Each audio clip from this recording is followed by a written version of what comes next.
শেক্সপিয়াৰে কৈছিল, মই সদায় সুখী থাকোঁ। কিয় জানেনে?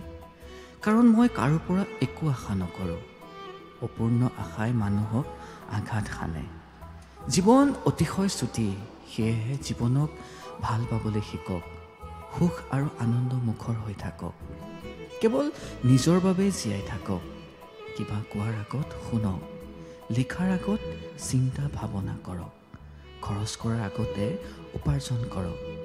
প্ৰাৰ্থনাৰ কৰাৰ আগতে ক্ষমা কৰিবলৈ শিকক। আঘাত কৰাৰ আগতে অনুভৱ কৰিবলৈ শিকক। ঘৃণা কৰাৰ আগতে ভাল পাবলৈ শিকক। এৰি দিয়াৰ আগতে চেষ্টা কৰক।